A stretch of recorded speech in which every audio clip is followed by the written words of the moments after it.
CD এই রম্বসটার পরিসীমা দেওয়া আছে কত? 20 দেওয়া আছে, ঠিক আছে? তাই পরিসীমাকে 4 দিয়ে ভাগ করলে আমরা কি পাবো? বাহু পাবো। তাহলে বাহুটা আমাদেরকে বের করতে হবে। তাহলে এটা একটা বাহু আর এটা একটা কর্ণ আর এটা একটা কর্ণ।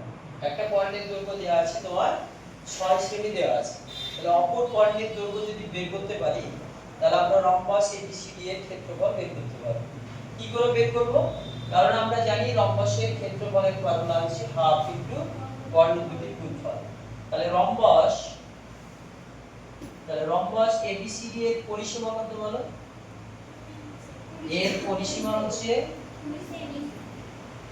হচ্ছে 20 সেমি, তাই না? তাহলে এটাকে কত দিয়ে ভাগ করব? অতএব রম্বস এবিসিডি এর একটি বাহু হবে তোমার 20 কে 4 দিয়ে ভাগ করলে পেয়ে যাব 5 সেমি। তাহলে এই বাহুটা আমরা 5 সেমি পেয়ে গেলাম। আর ধরছি আমি বিডিটা হচ্ছে 6 সেমি। ধরি কর্ণ বিডি সমান হচ্ছে 6 সেমি। একটা জিনিস আমরা জানি যে রম্বসের কর্ণদ্বয় পরস্পরকে সমকোণে সমদ্বিখণ্ডিত করে। তাহলে সমকোণে যদি সমদ্বিখণ্ডিত করে তাহলে বিওটা কত হবে? নিশ্চয়ই 6/2 মানে 3 সেমি হবে। এবার তোমরা ব্র্যাকেটে ওটা লিখলে ভালো হয়। ভাষাটা কি হবে? ভাষাটা হবে রম্বসের কর্ণদ্বয় পরস্পরকে সমকোণে সমদ্বিখণ্ডিত করে।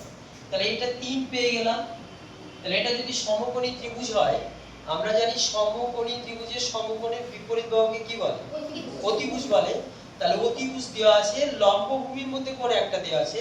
তাহলে আমরা যদি এওটা বের করতে পারি, এও যত হবে তার দ্বিগুণ হবে এসি। তাহলে আমাদের টার্গেট হচ্ছে এখন সমকোণী ত্রিভুজ। ত্রিভুজটার নাম হচ্ছে এওবি।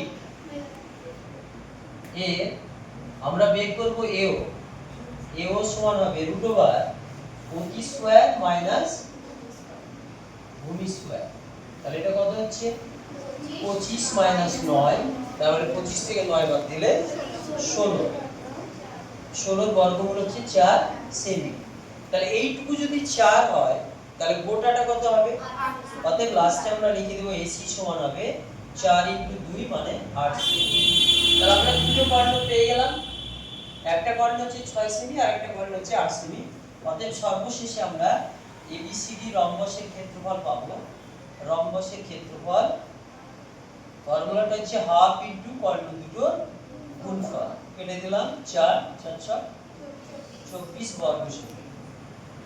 বুঝে গেল? তাহলে প্রথম কাজ ছিল আমাদের কি? যে একটা কর্ণ দেওয়া আছে, পরিসীমা দেওয়া আছে, পরিসীমাকে 4 দিয়ে ভাগ করে আমরা একটা বাহু পেয়ে গেলাম। তাহলে বাহু আর অপর কর্ণটার অর্ধেক করলাম, এই পার্টটা পেয়ে গেলাম। যেহেতু রম্বসের কর্ণদ্বয় পরস্পরকে সমকোণে সমদ্বিখণ্ডিত করে, মানে প্রত্যেকটা ত্রিভুজ হচ্ছে সমকোণী ত্রিভুজ। তাহলে সমকোণী ত্রিভুজের এই পার্টটা পেয়ে গেলাম। এখান থেকে আমরা পিথাগোরাসের সূত্র অনুসারে অপর কর্ণের দৈর্ঘ্য বের করলাম। ঠিক আছে? এটা করে